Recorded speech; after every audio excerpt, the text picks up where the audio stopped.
If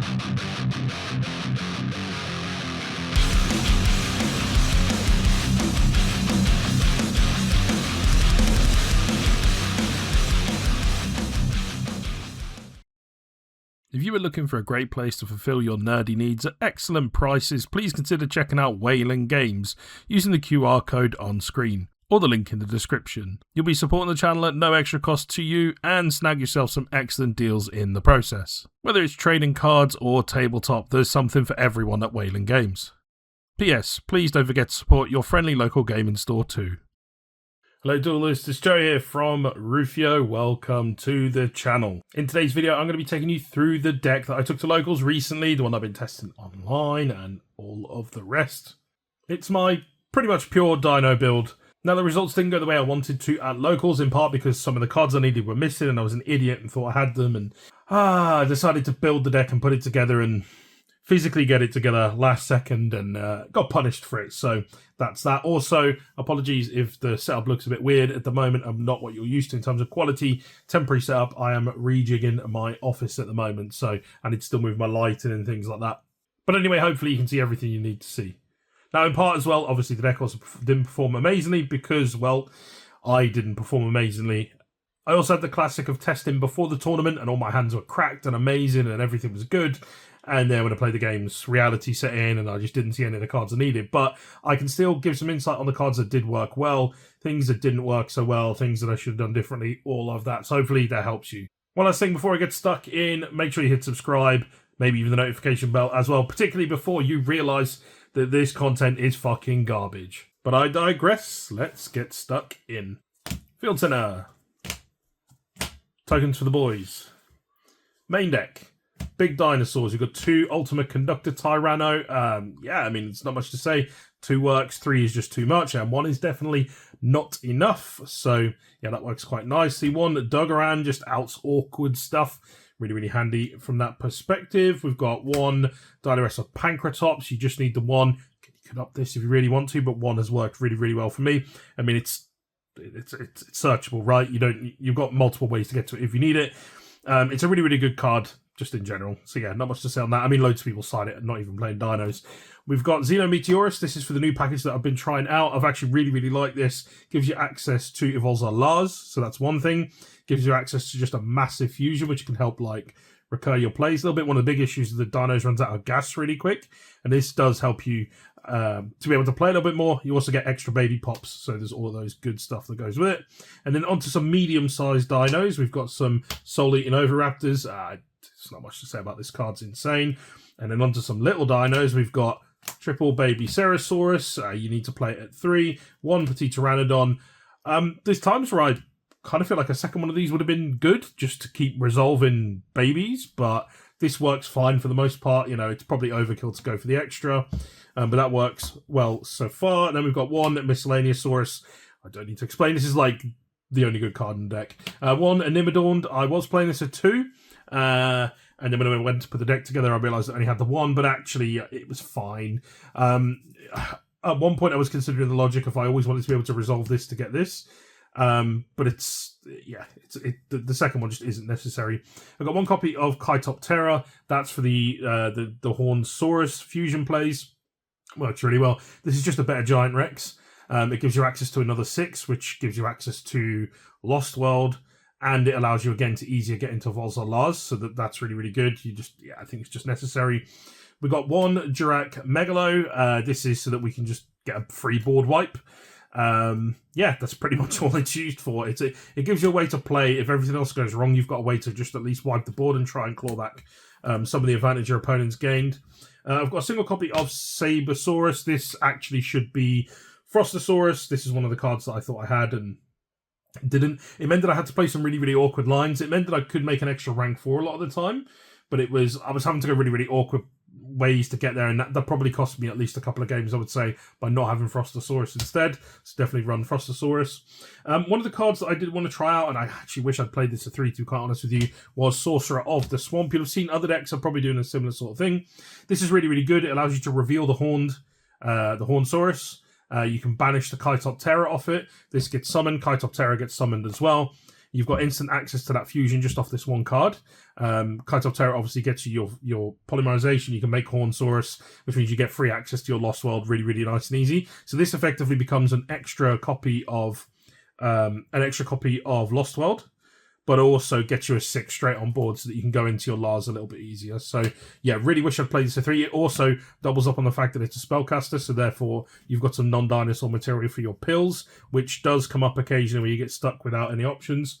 That's just a really good way to get there. Highly recommend playing that at 3, and I will do next time. We've got triple copies of Ash Blossom and Joyous Spring. It's just, hopefully you stop a Charmy, right? That's pretty much it. Triple copies of Fuelos. Again, you hope to draw into good cards, essentially, with this deck. And yeah, Fuo just helps you get there. Maybe it helps you draw an Ash. Who knows? Onto spells, we've got triple Fossil Dig. Again, it's Fossil Dig. I don't really need to add too much to this. It just does everything you need to do. Triple copies of Lost World. In some ways, I almost want to play less copies of this, because once you've got it established on the field, it's the biggest brick on the planet, and no one ever really gets rid of it. Like, they just don't, and if they do, you've lost anyway, normally, so... I don't know, in some worlds I kind of want to play 2 copies of this, but then it almost, I don't know. It seems so much more searchable now, and I might actually try testing it with less copies, and also one less copy of Terraforming, which might make room for other stuff in here. We're playing a 43 card build here. It means that we might be able to get it closer to 40 instead, a little bit more consistent. I don't know. Maybe I've got weird logic there. Tell me if I'm an idiot. I don't know. We've got 2 copies of Double Evolution Pills. It's just Double Evo Pill. It just does what it does. Ground Xeno. This is one of the new cards that I've added to the deck. Works really, really nicely. It's just an excuse, again, to pop babies or pop other stuff. Gets you access to your Xenometeorus. And yeah, it just, again, free rank 6 plays. Sets up all your plays. Like, sometimes I wish I was playing an extra copy of this too.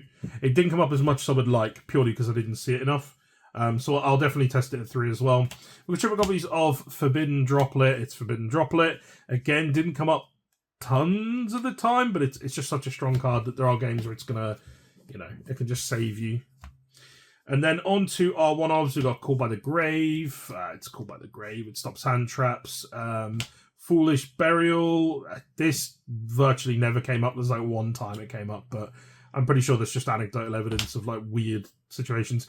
Triple Tactics Talent, again, just a way to react if something happens, and Polymerization, you need it for that combo that we talked about.